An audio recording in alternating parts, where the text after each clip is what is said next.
Halo kawan Undira, asik banget nih. Kembali lagi di Bincang Kampus Universitas Dian Nusantara. Perkenalkan saya Andika Iswardana atau kalian bisa nyapa saya dengan Dix.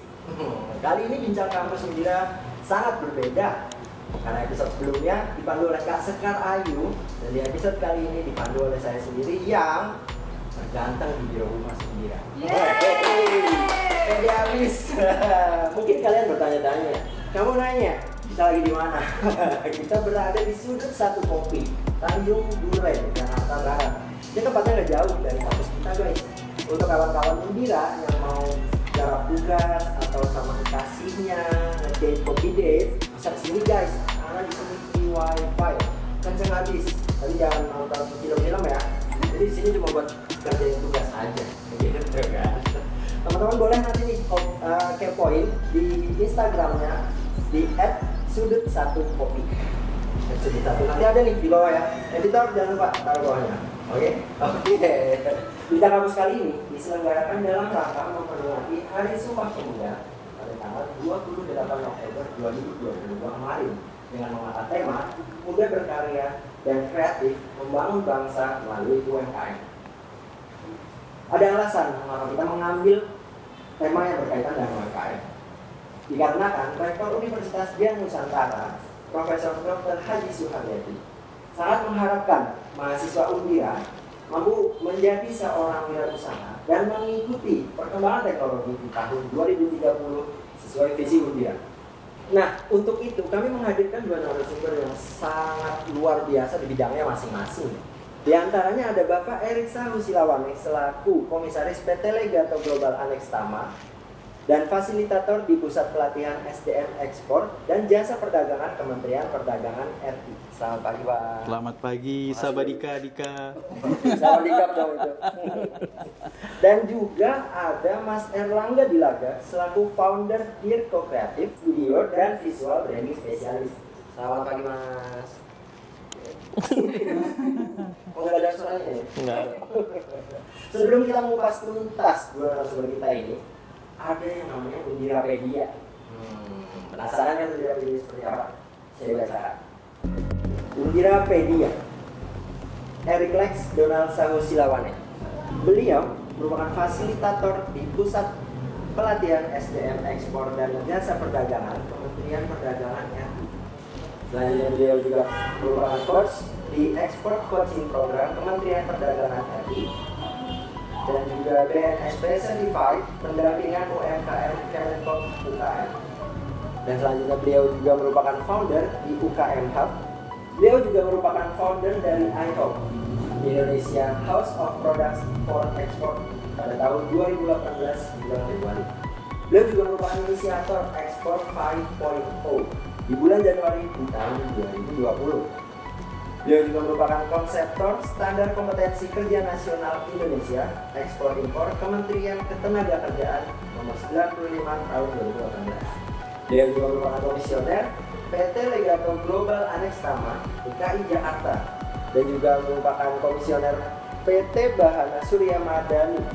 Beliau merupakan CEO PT Hadanan Insani Manado dan juga beliau CEO di PT Swasentral Group Internasional Bandung.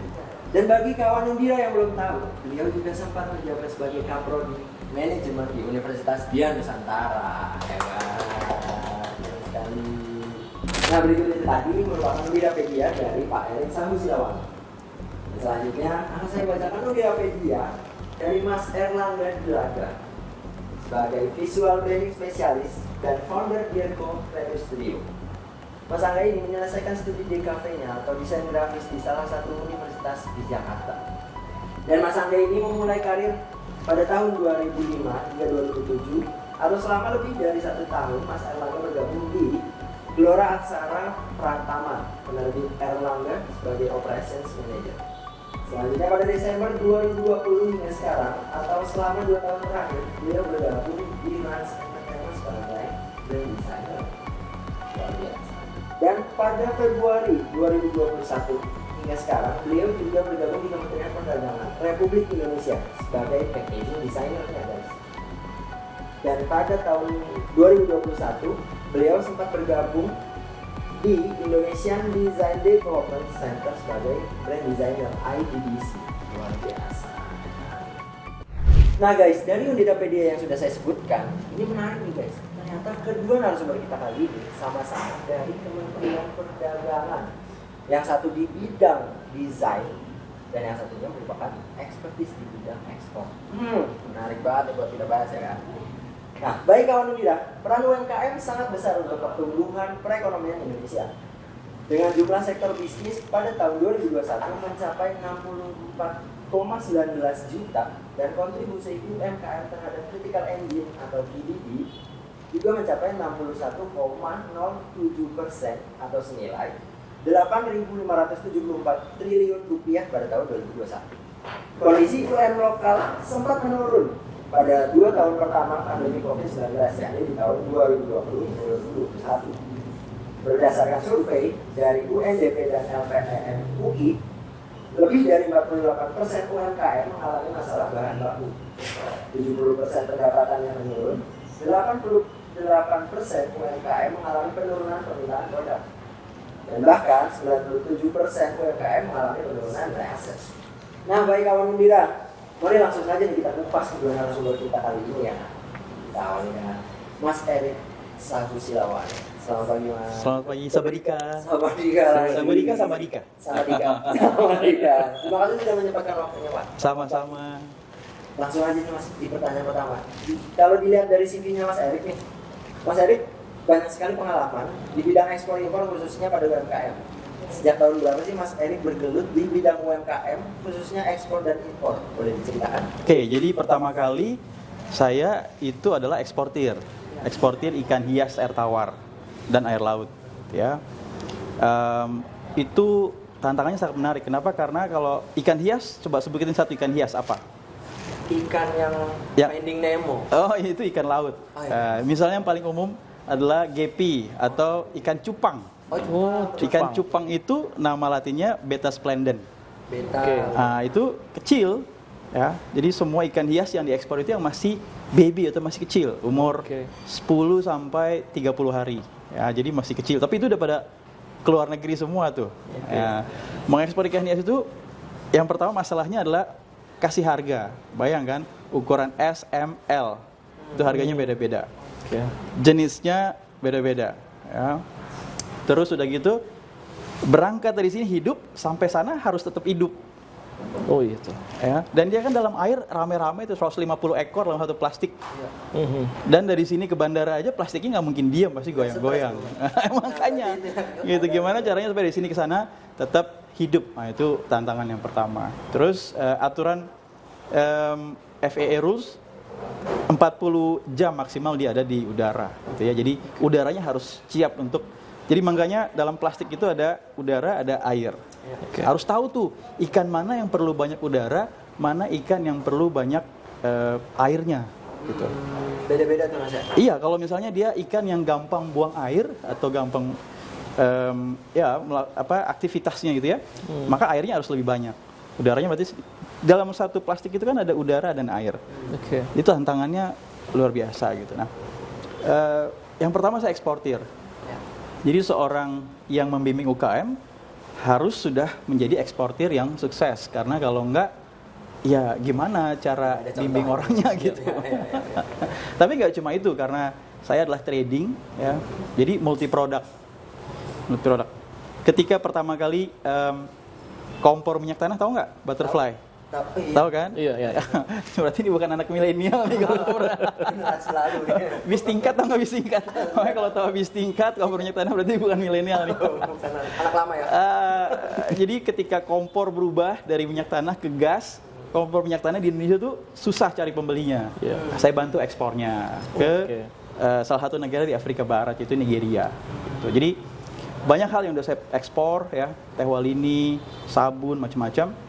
Sehingga dari sana, karena pengetahuan multi produk tadi, bisa bantu pelaku usaha mikro, kecil, menengah yang produknya juga multi produk. Dari mulai F&B, makanan, kaos, furniture, macam-macam deh. Kalau makanan kan lebih banyak lagi ya. Gitu. Kopi ya, kan toko kopi, ini kan kafe kopi nih. Kopi. Oke Mas, tadi kan sempat disebutkan bahwa membantu UMKM. UMKM itu sebenarnya apa sih Mas? Kriterianya seperti apa aja yang bisa disebut UMKM gitu? Oh ini pertanyaannya Mas Dika ini berbobot nih. Aduh, ada bibit, bebet, bobot nih bagian bobotnya dulu nih. UMKM, usaha mikro, kecil, menengah gitu. Ada satu sebenarnya besar tapi itu nggak diatur karena fokusnya dengan UMKM. Bedanya apa nih antara MKM, mikro, kecil, menengah? Yang pertama aset, ya. Yang kedua permodalan, tuh, ya. Atau sebenarnya aset sama sih aset, aset sama modal sama, gitu. Kekayaan bersih gitu ya. Yang kedua itu sebenarnya adalah omset. Jadi ngomong aset, yang gampang berarti aset, omset, dan jumlah karyawan. Gitu bedanya antara yang mikro, kecil, dan menengah. Mantap, luar biasa nih. Ini nggak bisa minum sendiri nih, nanti bisa. Silakan. Bisa beser nanti. Oke, jadi itu bedanya ya antara asetnya, omsetnya, aset atau modal ya, dan omsetnya dan karyawan. Itu bedanya. Itu yang membedakannya Mas. Nah ini Mas, beberapa kawan bilang nih, bagi yang mau ekspor gitu Mas, itu sebenarnya di pasarannya itu produk apa sih Mas yang paling digemari di pereksporan duniawi? Eksporan duniawi. Berat. Oke, jadi yang penting adalah ya teman-teman mesti tahu dulu nih, ekspor apa sih ekspor itu, gitu ya? Kan mau usaha ekspor, ngerti nggak ekspor itu apa? Ya, ekspor itu adalah kegiatan, ya, mengeluarkan barang dari pabean suatu negara, dalam hal ini Indonesia kan? Karena Undira tadi kan aja di Indonesia. Dari Indonesia keluar dan masuk ke tujuan ekspornya, negara tujuan ekspor. Jadi ekspor adalah kegiatan mengeluarkan barang dari pabean negara Indonesia masuk ke pabean negara tujuan ekspor. Nah, ketika keluar dari Indonesia, pabean Indonesia itu ada dokumen yang harus dipenuhi. Nah, setiap eksportir kalau mahasiswa Undira nanti, barang itu harus disertai dengan 2 kertas dokumen ekspor. Invoice yang isinya adalah harga barang ini berapa sih, ada diskonnya nggak sih, gitu ya, nilainya berapa itu. Intinya itu invoice atau commercial invoice. Yang kedua adalah packing list. Jadi barang ini keluar dari pabean, panjang kali lebar kali tingginya berapa. Volumenya. Ya, kemasannya apa gitu. Nah itu 2 hal itu yang paling penting. Jadi itu ekspor itu kegiatan mengeluarkan barang. Orangnya nggak keluar, barangnya aja. Jadi kalau ada yang bawa tas nih, ya, terus dia bilang, oh barang saya udah diekspor kemana? Wah banyak deh kesini gitu. Gimana caranya? Iya ada yang beli terus dibawa. Itu bukan ekspor sebenarnya. Ya karena negara bukan mencatat keluarnya barang, mencatat keluarnya si orang. Karena di pabean datang nih, yang dicek paspornya, please show me your passport and your ticket. Jadi dikasih lihat di pabean nanti atau di bandara atau di pelabuhan laut adalah paspornya sesuai muka orangnya, namanya segala macam, dan tiketnya sesuai dengan paspornya gitu. Nah kalau ekspor tadi kita antar barangnya ke kantor pos, ya, atau ekspedisi, ya, atau ekspedisinya datang ke rumah jemput. Barangnya berangkat sendiri, orangnya mau di rumah. Jadi teman-teman kampus ini tetap aja kuliah, mau ujian ya ujian, mau belajar ya belajar. Karena nggak harus keluar negeri, yang keluar negeri barangnya aja, gitu. Itu mesti ngerti dulu ekspor tuh. Jadi ketika barang itu sampai di negara tujuan, ya, ada negara-negara tujuan ekspor yang sudah punya kerjasama dengan Indonesia, ya, yang dirancang oleh Kementerian Perdagangan, yang bagiannya namanya Perundingan Perdagangan Indonesia. Jadi di sana tugasnya mereka adalah membuat kerjasama dengan negara-negara yang di dunia supaya ketika dia mengimpor produk dari Indonesia, ya, dia nggak perlu bayar tarif impor. Misalnya Indonesia Australia, Indonesia Swiss, gitu. Jadi kalau banyak, contoh Indonesia Australia yang paling dekat nih, karena Australia yang paling dekat ya. Indonesia Australia punya kerjasama namanya Indonesia Australia Comprehensive Economic Partnership Agreement. Intinya adalah semua orang diaspora atau misalnya mahasiswa Unira punya teman, Ya. di mahasiswa di Australia, di Melbourne atau di Sydney atau dimanapun di Australia, punya teman terus, wah misalnya kopi nih, ya. Titip Aku, iya, can you send me some coffee gitu ya. Nah, ketika barangnya sampai, dia nggak harus bayar pajak impor. Caranya selain apa dua dokumen tadi?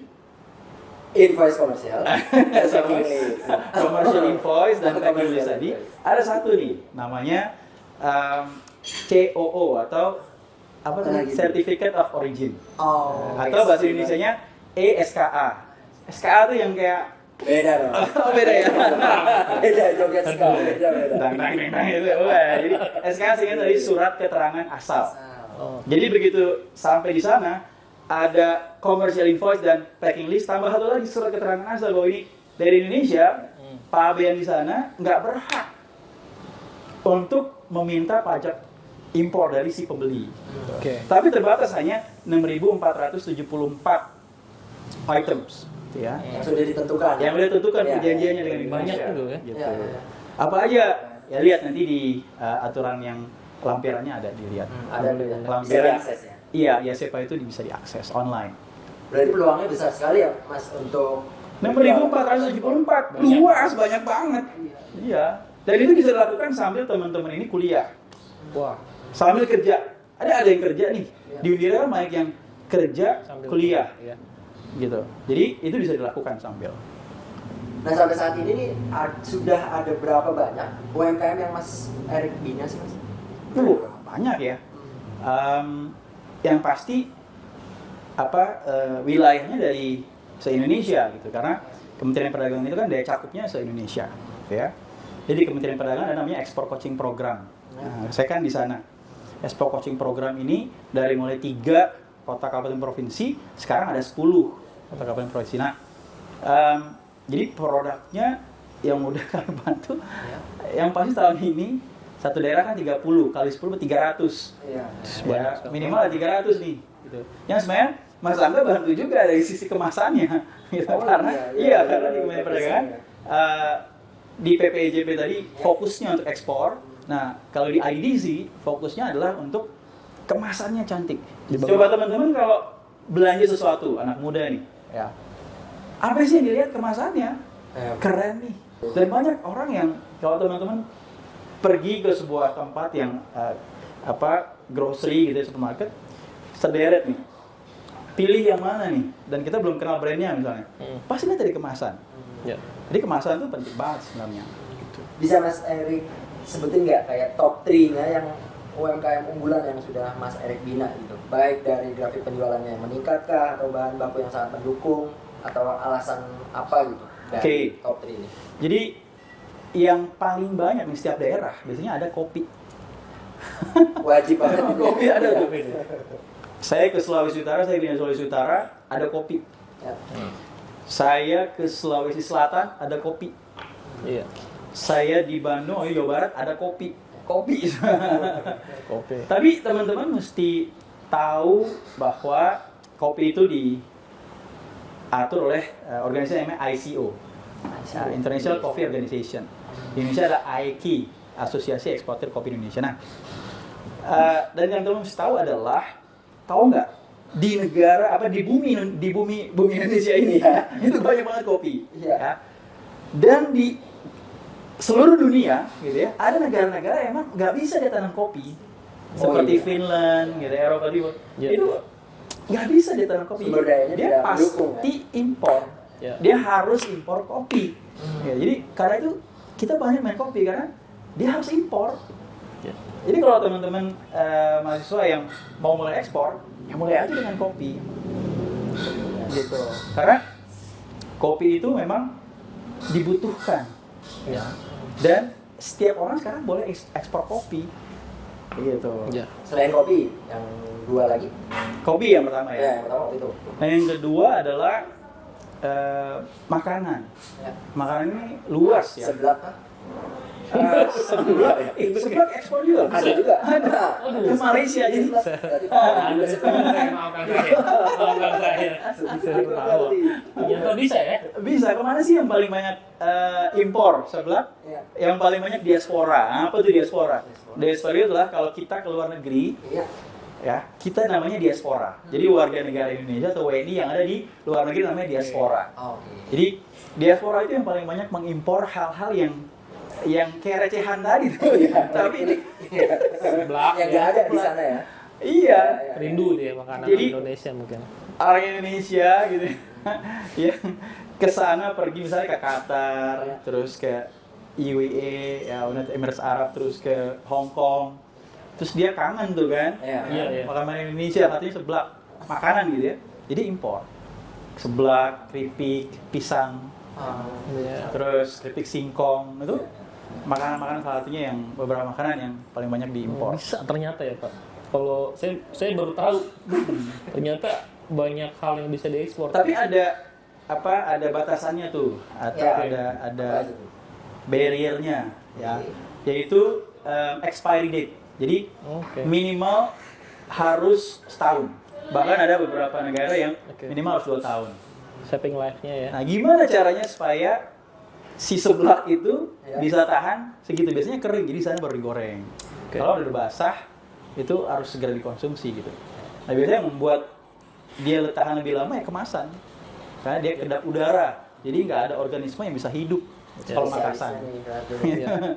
Nah, Berbranding. kemasan jadi nggak cuma cantik, tapi Ya. kemasan itu juga melindungi. Karena kemasan ada 3 ya, primer, sekunder, tersier. Yang fungsi kemasan paling utama adalah melindungi produk yang ada dalamnya. Setuju. Terutama kalau makanan gitu, supaya dia nggak kemasukan sesuatu, misalnya udara Melempem. yang membuat dia jadi melempem, Ya, gitu.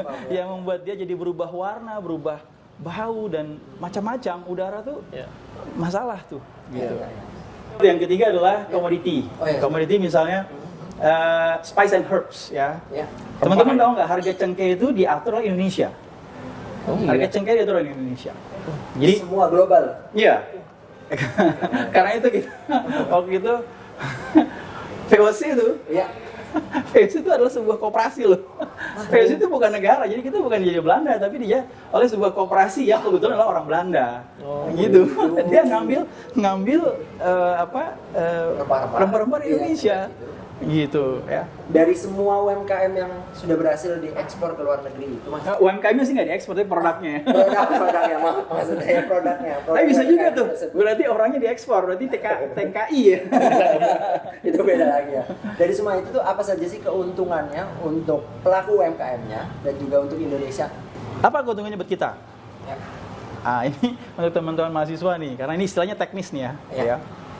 Jadi sebuah negara itu mata uangnya perlu didukung oleh emas. Sesuai dengan Bretton Woods, David Smith ini tahu kalau belajar ekonomi nih.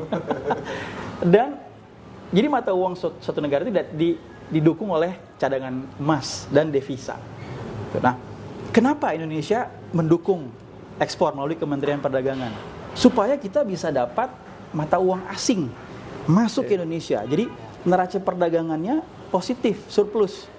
Banyak ekspornya daripada impor. Dan teman-teman mesti ingat, impor tuh perlu. Saya kasih analogi sederhana, ya. Sebuah kapal, ya, berangkat nih dari misalnya dari Australia. Ya. Contohnya Australia karena dekat ya. Ya. Australia ke Indonesia kosong, sama dengan angkot berangkat kosong. Ya. Kalau di angkot cuma ada supir sama kondektur. Ya, sama copet mungkin ya. Jangan jadi copet ya. Oh, enggak lah, anak Undira enggak ada yang jadi copet ya. Anti dong. Justru pengusaha angkotnya kan. Ini dua, kebayang kalau kapal, ada kapten, ada anak buah kapal yang jumlahnya banyak itu mesti dibayar. Dia berangkat kosong, nggak mungkin kan? Makanya harus ada impor. Makanya salah satu masalah kenapa pemerintah ini, Pak Jokowi dan pemerintah ini membangun banyak pelabuhan-pelabuhan laut. Kenapa ada tol laut yang sekarang Kemenhub itu menargetkan ada 34 trayek tol laut. Di antaranya memudahkan itu ya. Karena kalau dari Sulawesi, misalnya dari Manado nih, kan di atas nih, Ya. gitu ya. Dari Manado mau ke misalnya ke Australia, Ya. ya. Dia nggak ada kapal langsung tuh. Jadi dia mesti ke Surabaya. Itu cost tuh. Nah kalau ada tol laut, maka dia berangkat dari Surabaya, dari Bitung ini, dari Bitung pelabuhannya ke Surabaya. Itu costnya ditanggung pemerintah karena sebagian kan tol laut ini kan masih dalam suatu bentuk dukungan pemerintah, gitu ya, hub lah gitu. Ya, jadi tol laut salah satu solusi. Nah, berangkat yang tadi, kembali yang tadi ya, kenapa kita perlu impor? Karena ketika berangkat ke Indonesia itu harus ada barangnya.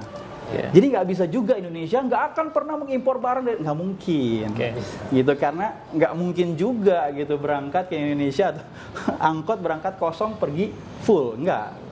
Untuk angkot kosnya kecil, kalau untuk kapal, waduh, bensinnya besar. Bukan bensinnya lagi, wah kebayang gitu kan semua. Kalau teman-teman pariwisata paling senang kerja di mana? Kapal pesiar kan, gajinya besar nggak? Itu baru teman-teman yang staff. Makin ke atas ada berapa wah itu gajinya gede semua gitu. Kebayang nggak itu kosong? Jadi harus ada impor ekspor. Tapi ekspor kita harus surplus atau lebih besar daripada impornya gitu. Dan ekspornya nggak boleh yang bahan mentah. Karena kita harus dukung nih pemerintah kita supaya nggak boleh ekspor barang mentah gitu. Contoh kopi, kalau bisa jangan ekspor green bean. Kalau bisa ekspornya udah di roasting kayak di sini. Siap seduh ya? Enggak juga, itu kan 21 siap makan. Udah di roasting, jadi setengah jadi. Kopinya udah bentuk biji tapi yang sudah di roast, yang udah di roasted, roasted bean gitu. Itu lebih bagus dibanding green bean. Harganya pun lebih murah. Iya sih, benar lebih murah ya. Gitu. Green bean berapa sih? Tahu nggak berapa harga green bean? Robusta.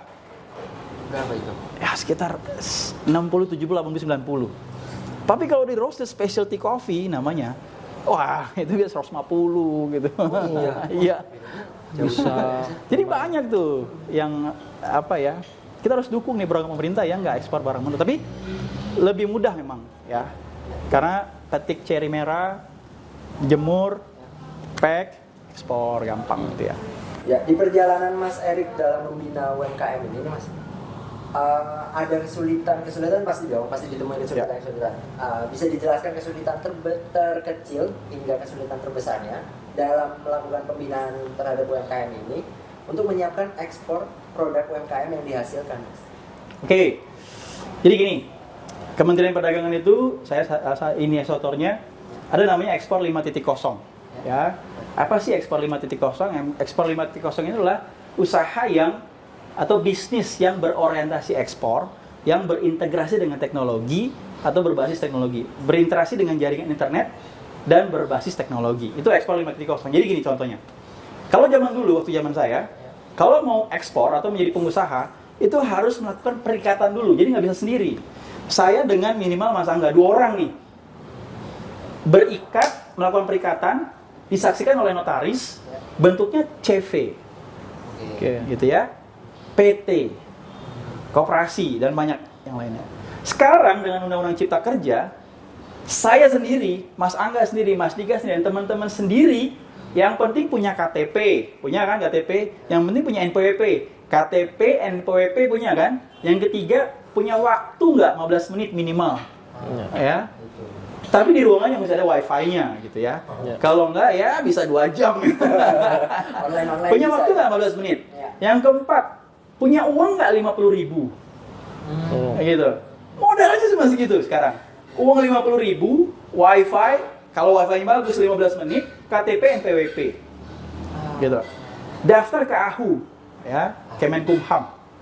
ahu.go.id, daftar online itu sekarang. Jadi kalau saya dulu mesti datang ketemu orang, ajak ke notaris, berikat, disaksikan notaris, bayar, ada minimal modal penyertaannya gitu ya. Ya. Sekarang online, Ekspor 5.0 itu online.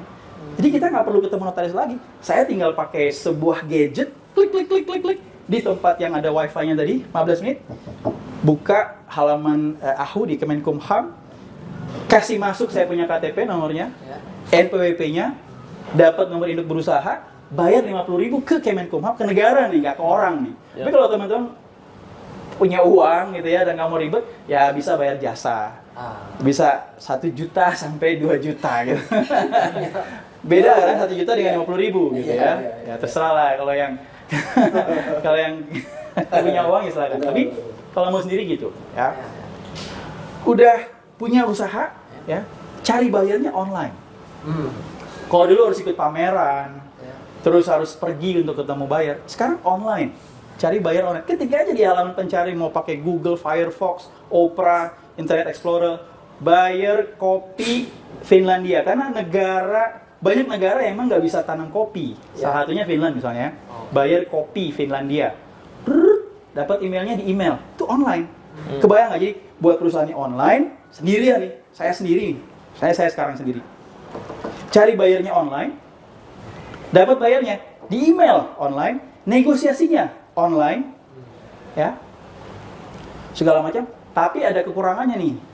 Kalau kemasannya nggak tahu, ada Mas Angga nih. Tapi ke Mas Angga bisa online juga. Bisa, karena jambannya online. Iya, bisa online. Pakai apa? Pakai ya alat komunikasi untuk online. Ada WhatsApp Business, ada Telegram, dan yang lain-lain gitu. Media. MiChat juga kali ya, bisa ya? Beda dong. Beda ya? Oh, beda. Dijual beda. Ini yang senyum-senyum nih MiChat. Beda nih. Komunikasinya online. Ya, komunikasinya online. Ulangnya tadi ya, dari bikin perusahaannya online. Cari bayarnya online. Pakai jaringan internet ya. Iya, betul. Negosiasinya Online. komunikasi dengan ahlinya Online juga. Semua Ketika juga. ekspor, mengontak freight forwardernya misalnya. Saya sebut semuanya biar nggak ada ini ya, ada DHL, ada TNT, ada IMS atau Express Mail Service dari kantor pos. Semuanya online juga. Datang, ambil barang, kitanya masih di rumah gitu. Online tuh. Gitu. Mudah sekali ya. Terus dia terima, dia bilang, "Saya sudah terima barang kamu." Cara ngomongnya gimana? Email. Online juga. So basically that's export 5.0. Jadi antara eksportir, importir, online. Berhubungan dengan pemerintah, kan tadi emang nggak perlu pemerintah untuk bikin perusahaan persorangan? Kan perlu Kemenkumham online. Dengan supplier misalnya teman-teman mau jadi trading. Kak, saya nggak punya produk nih. Saya nggak punya kopi, saya bukan petani kopi, saya bukan pengusaha kopi, saya bukan supplier. Gimana caranya? Kontak supplier kopi online juga tuh. Serba online ya. Terima uangnya dari pembeli, uang muka, jangan bilang DP karena bilangnya deposit. Ya, karena ada istilah dalam pembayaran ekspor, DP itu dokumen against payment. Artinya barang teman-teman kirim dulu. Barangnya kirim, artinya kalau teman-teman yang trading tadi bayar ke supplier pakai duit sendiri. Jadi barangnya udah berangkat, dokumennya apa tadi? Ada 2? Invoice dan packing. Packing terbanyak kan. Teman-teman juga tahu ya, apa? Invoice, Packing list ya. Dan satu lagi, komersial SK. Baru mau di ini dijerumuskan, nggak tahu dijerumus, hebat pintar. SKA soalnya ingat yang tadi gini SKA itu ya. Beda SK. 3 hal itu ya. Itu yang harus dimiliki. Jadi online itulah ekspor 5.0. Baik Mas Erik, izin satu pertanyaan lagi ya sebelum nanti saya beralih ke Mas Angga ya. Apa saja program-program dari PPEI yang sudah berjalan untuk membantu pelaku UMKM? Oke, jadi PPEI itu sekarang sudah berubah namanya nih. Jadi Pusat Pelatihan SDM Ekspor ya, dan Jasa Perdagangan ya, PPEJP. Nah, salah satu programnya adalah Export Coaching Program ya. Jadi teman-teman mahasiswa bisa gabung juga nih. Kan trading ya, boleh gabung. Asal punya NIB atau nomor induk berusaha. Ya, jadi nanti pembukaan, jadi biasanya pendaftarannya dimulai di Januari atau Februari. Ya, Januari Februari setiap tahun ya. Tapi ada pilihan kotanya, Jakarta salah satunya sih. Ya, jadi teman-teman Undira kan di Jakarta bisa gitu ya. Daftar online, nanti saya share deh ke Dika untuk di-share ke teman-teman gitu ya. Tapi teman-teman harus punya orientasi ekspor dulu nih. Ya, jadi karena kan kegiatannya ekspor, gitu ya. Itu yang pertama, ekspor coaching program. Yang kedua ya pelatihan-pelatihan ekspor yang ini nggak abal-abal gitu karena sudah ada ISO, sertifikasi ISO. Lalu pengajarnya seperti kami nih bersertifikasi gitu ya. Jadi ekspor itu mudah, iya kalau yang ngomong itu udah ekspor kan, dia bilang udah ekspor, jadi bilang mudah gitu. Ekspor itu sebenarnya nggak mudah-mudah banget gitu. Kalau ekspor mudah semua orang ya nggak perlu pelatihan kan gitu ya. Ekspor itu mudah kalau teman-teman ada yang bimbing gitu ya, kalau ngerti gitu. Nah, selain ekspor coaching program, pelatihan-pelatihan ekspor yang sudah bersertifikasi ISO, lalu ada juga di IDDC, salah satu unit usahanya itu membantu pemilik usaha atau pemilik produk nih yang perlu desain kemasan. Ya, jadi misalnya produknya udah bagus, harganya bagus, tapi kok kayaknya kemasannya kurang. Ya, misalnya makanan tiba-tiba dia warnanya kuning gitu. Ada beberapa hal yang harus disesuaikan gitu. Jadi teman-teman harus tahu negara tujuan ekspor butuhnya apa, dan itu untuk tahu itu online juga bisa. Ya, di Market Access Map atau MA, di Market Access Map itu bisa tahu. Di misalnya Australia tadi contohnya, karena Australia dekat ya. Di Australia kemasannya harus seperti apa? Ada tuh labelingnya, dia perlu labelingnya di sebelah kanan bawah, kiri bawah itu ada tuh. Oh, itu diatur juga? Iya, diatur. Jadi nggak sembarangan. Oh, taruh di sini, produsen, distributornya sini, importirnya. Enggak, itu ada aturan tersendiri. Itu bisa diketahui online, gitu. Tapi untuk desainnya, ya banyak juga desain online ya. Tapi kalau misalnya mau datang ke Kementerian Perdagangan, unit usaha IDDC, itu ada desainer-desainer yang memang ahli bidangnya, praktisi yang memang membantu di sana untuk teman-teman yang punya produk supaya kemasannya ya itu berorientasi ekspor sesuai dengan negara. Jadi nanti akan ditanya nih, negara tujuannya apa? Nanti kemasannya akan dibuat sesuai dengan negara tujuan ekspor.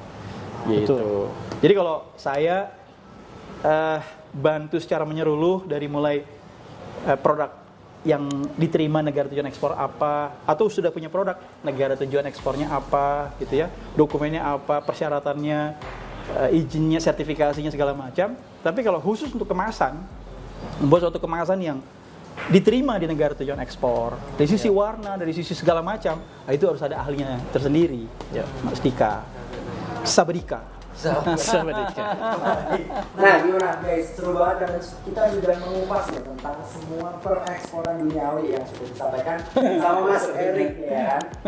Nanti kita bakal ke Mas Erik lagi, ada beberapa pertanyaan juga.